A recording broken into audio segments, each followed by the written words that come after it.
box. Alors, incroyable, ça fait des sortes de trous. C'est trop beau.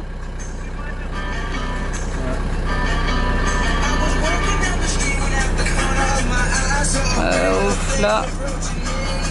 Pas trop. Ah, c'est trop marrant, c'est trop marrant. Petit réveil à la montagne. Tranquille.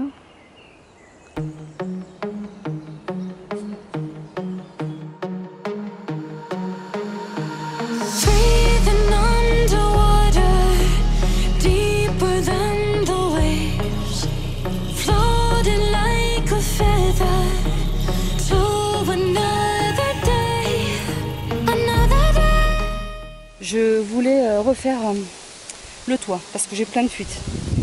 Là on a changé le lanterneau dans la partie de Martin, il n'y a plus de fuite du tout, c'est très bien. J'avais aussi colmaté le lanterneau de la salle de bain, il n'y a plus de fuite, c'est super. Par contre sur la cabine il y a des fuites et je voulais vraiment me pencher dessus pour voir ce que c'était. J'ai pris tous les produits qu'il fallait et là du coup j'ai commencé à enlever une partie de ce qu'il y avait sur le toit, donc on va y aller. Alors voilà, sur le toit ils ont foutu cette espèce de caoutchouc là qui ressemble à du goudron. Donc là c'est le lanterneau qu'on a changé. Ça c'est l'autre que j'ai un petit peu pétassé, qui marche bien puisque j'ai bien mis ici, j'ai bien jointé tout ce qui est cette partie là. Du coup maintenant ce qui m'intéresse, donc celui-là il est à peu près bien, sauf qu'ici il y a une petite fuite, il faut que je voie où c'est. Il faut que je voie ce que c'est. Et là du coup je commence à arracher, donc le cambouis, enfin, je pense que c'est du goudron ou quelque chose comme ça, des plaques de goudron. Elles sont hyper chaudes. Par contre la partie que j'ai enlevée, ben c'est pas très chaud, c'est vraiment supportable. Et donc là je suis en train de finir de le faire. Là. Et en plus ça s'en va super bien. Ça s'en va hyper bien, c'est-à-dire là. Attends, je vais enlever mon petit. Tu fais ça. Voilà, ça s'en va super bien quoi. Et puis c'est chaud, c'est dégueulasse. Bon là petit à petit, normalement je le mets à la poubelle. Là c'est juste pour montrer. Tiens, ça s'en va hyper bien quoi. Hyper vite. Hein. Là j'ai fait ça là en 10 minutes. 10 minutes pour vraiment en grossir quoi. Donc voilà, ça s'enlève très facilement. Très facilement. Et alors ça donne chaud. C'est tout collant, c'est tout pourri. Et là du coup j'ai découvert jusqu'à maintenant, hein, 1, 2, 3, 4, 5 trous de ce côté. Ici, 1, 2, 3. Pour l'instant, 4. J'imagine qu'il y en a d'autres. Je pense que là, ils avaient peut-être une galerie ou un truc, j'en sais rien. Celui-là est beaucoup plus chiant à enlever. C'est une autre matière. Celui-là, il s'enlève par tout petit bout. Et en plus, là, je crois qu'il m'a arraché un peu de... Je sais pas si c'était de la peinture ou... Ah non, c'était peut-être de l'enduit. Ouais, non, c'est bon. Non, en fait, c'est bon. J'ai mis autant de temps à enlever 3 petites plaques que 1, 2, 3, 4, 5, 6, 7, 8, 9, 10, 11, 12 plaques noires. Là, les 3 petites. Et là, tout ça, c'était des plaques noires. Voilà. Bon, après, là, j'ai fait le plus gros, hein, je pense. Quoique. Je vais aller boire un coup et j'y reviens.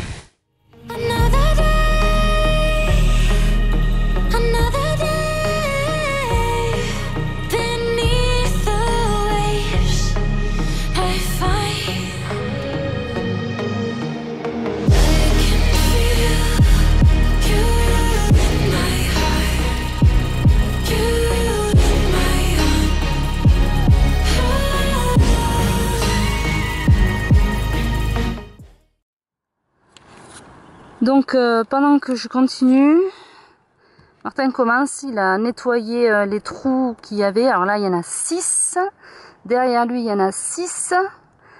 Voilà, je pense qu'il va donc, enfin, ce que j'ai envie de faire c'est, il faut qu'il colmate d'abord ça, qu'on en mette au maximum là où il y a les gros trous. Enfin, c'est des trous de vis, mais bon, c'est quand même des trous. Et ensuite, on fait un bon nettoyage partout. Et ensuite, on passera un produit spécial anti-infiltration. Donc là, c'est compliqué, mais j'espère qu'on aura un bon toit après ça. Et c'est tellement lourd que ça crève les poches. Donc ça va partir à la déchette. On fait ça devant un tellement beau paysage que que te dire. Que dire de plus? C'est trop beau. C'est trop magnifique. Tout ça.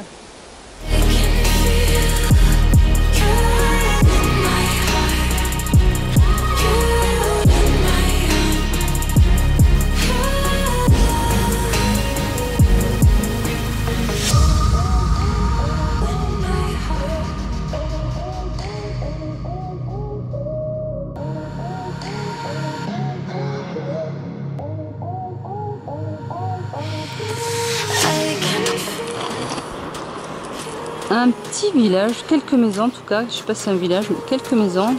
En bas là il y a le ravin, on entend la rivière. Enfin, c'est ouais. Et elles sont entre deux montagnes. C'est hallucinant. Elles sont nichées là. Bon, on est toujours dans un décor de rêve dans les entre-deux-Alpes. Et je suis sur la fin d'enlever le caoutchouc de mon toit de camping-car. Il me reste plus que ça. Voilà. Alors on va le faire.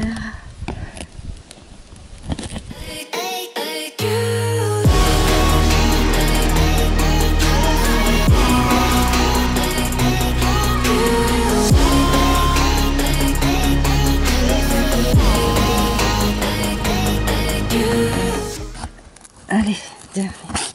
Ouf, voilà, ça y est, poubelle. Donc voilà, ça y est, tout le toit a été enlevé de son caoutchouc là, tout dégueulasse.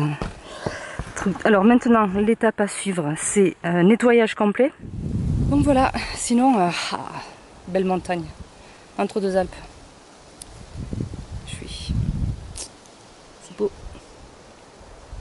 Il y a un petit peu de neige là-haut. Un tout petit peu de neige ici. Avec ce beau ciel bleu, ça contraste de fou. Je vais vous montrer la vraie vie de Van Leifer. Attends, je vais demander. Panneau solaire, beau gosse. En plus, il vient d'avoir une coupe comme avant. C'est bon. Ah, tu veux que je fasse ça? Ouais, c'est pour la photo. En plus, Lenny fait exactement le même mouvement que toi d'en bas. À côté de Torakokun. De quoi? Ah oui, tu fais comme le chien. En fait, on vient de trouver un petit bar bien sympa et j'ai bu un demi-litre de bière belge, donc je suis bien.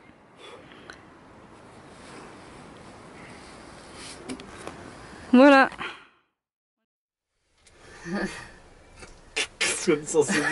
C'est un duel de regard. D'accord. Voilà. On n'a pas d'électricité en ce moment, donc on n'a rien à faire. On n'a rien à faire. Alors comment tu fais? Où c'est? Ah, c'est pas comme ça. Ah, c'est quoi alors que tu veux faire? Non, moi c'était vraiment un truc genre. Le mec il fait comme ça, il en prend un. Genre, mais le truc c'est que lui dans le gobelet ça monte, ça reste pas en bas.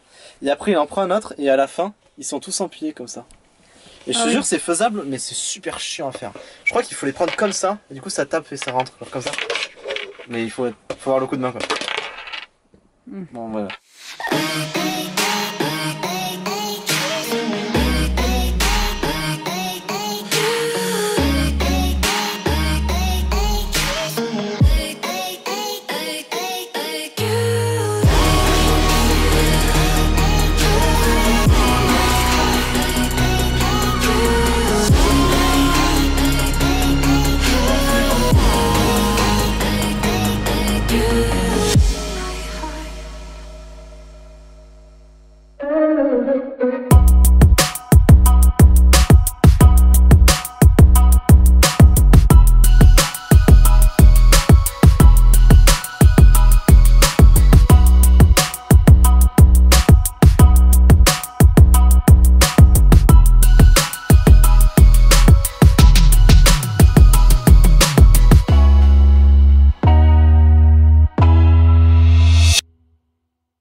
à peu près 20 minutes d'Aix-en-Provence. À mon avis, ça fait un tel bruit que ça doit s'entendre à la caméra.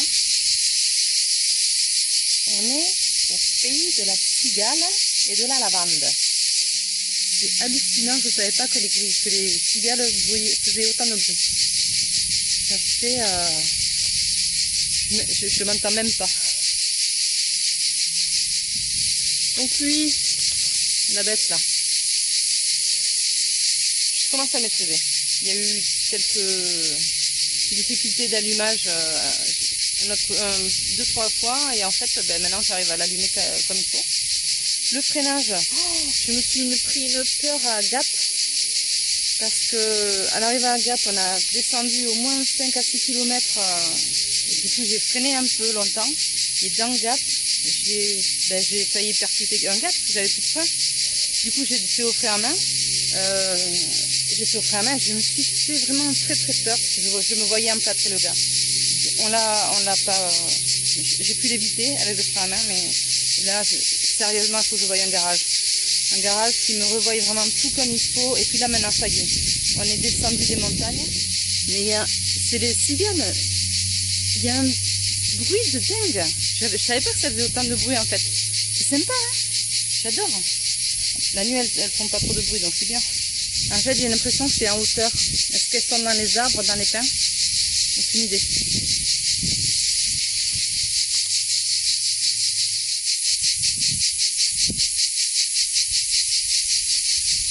On n'est pas en vacances là? Non, on n'est pas en vacances. Donc là, on est reparti. On était du côté d'Aix-en-Provence et là, on va vers Fons-sur-Luçon. J'ai contacté mon garagiste sur Agen. Donc je vais aller voir mon garagiste qui veut bien me prendre le Toracocoon la semaine prochaine. Il va me faire le point au niveau mécanique sur tout ce qui va et va pas. Et après, ouais, pareil, j'ai discuté un peu hier soir avec un ancien collègue. Cri-cri. Parce que c'est Dora qui te parle, Cri-cri. Qui m'a lui aussi... lui m'a bien orienté sur ce que j'ai envie de faire en fait. Il m'a dit que c'était bien de plutôt avoir un fourgon qu'un grand camping-car. En plus là je vois hein, sur la route je suis pas à l'aise et tout. Donc là je vais... on va aller se poser tranquille sur Agen pour revoir tout ce qui est mécanique du camping-car. Acheter un fourgon, l'aménager. Prendre mon temps du coup, je vais prendre mon temps. On fera ça, donc j'aurai les deux. On vivra dans l'un, on fera l'autre. Et dès qu'on peut, dès que l'autre sera nickel au niveau aménagement, j'aimerais vraiment que ce soit ma maison en fait après. Voilà. À ce moment-là, eh ben, je vendrai ce camping-car là. Moi il me correspond pas. Il peut être très bien pour certains, mais moi il me convient pas. Donc on n'est pas encore parti de France. Hein. On est encore là pour un petit moment quoi. C'est ça qui m'embête le plus, c'est qu'on n'est pas encore parti pour ce tour d'Europe que je voulais faire. Mais ça fait rien. Ça fait rien. On le fera. Je le ferai. Je partirai faire mon tour d'Europe et du monde. Et alors par contre, j'ai eu des super petits commentaires hyper cool sur ma dernière vidéo et ça m'a fait vraiment plaisir et du coup ça me conforte dans ce que je veux faire quoi. Les galères au début il y en a. Voilà. Au moins j'apprends, je vois les choses qui vont pas. Allez, c'est parti.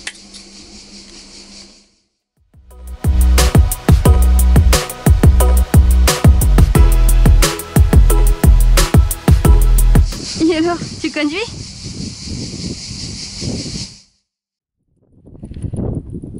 Alors je reviens, donc là on est sur une aire à Saint-Fond, non Fond sur, je sais plus un truc, là il y a beaucoup de vent aujourd'hui, ça souffle.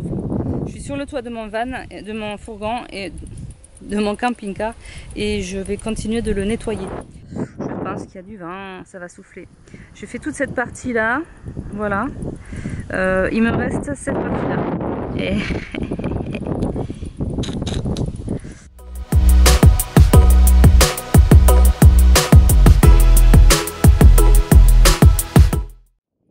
bon, le vent c'est affreux. Alors la technique que j'ai c'est petite petite brosse pour humidifier tout. Petite brosse là. On mouille tout ça. C'est ma technique hein, et ça marche très très bien. Et après avec le rifle là, eh ben, on gratte, on gratte, on gratte. Voilà. On enlève tout ça là. On gratte bien. Faudrait que je mette les deux mains là, parce que ça part pas trop bien.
Ça c'est la ville d'Auch.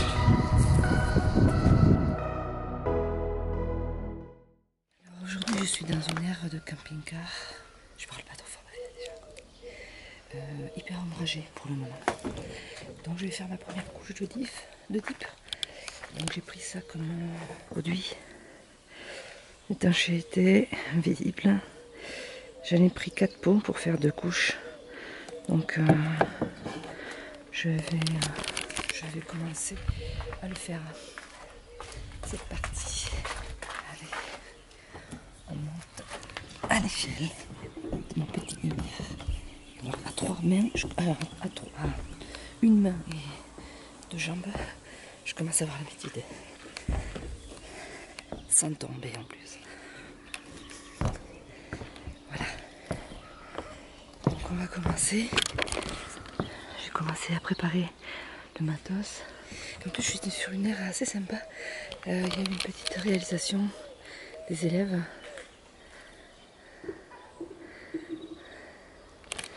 Voilà, c'est mignonne. Voilà, c'est parti. Ça me perturbe parce que c'est vraiment incolore et du coup j'ai l'impression que j'ai rien fait. Donc je verrai. Alors hier c'est Lenny qui a trouvé ce petit chemin. On était sur l'aire de camping.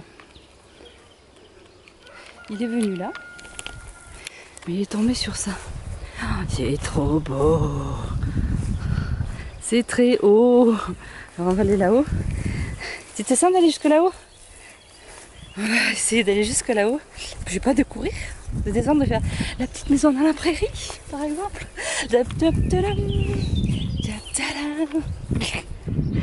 Je suis qu'à la moitié. Et déjà j'ai la vue sur le village. La Nuéjole, je crois que ça s'appelle. Et ça, là je suis droite. Donc la pente est quand même un peu raide. J'y suis presque. Nouveau point de vue. On y est presque.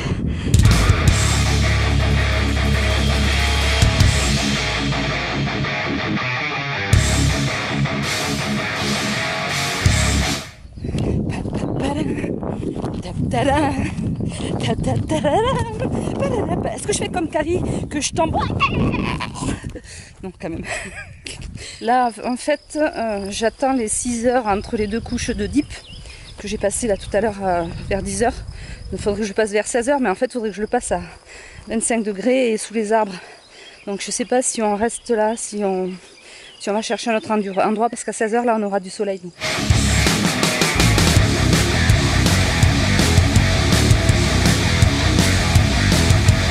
Alors première couche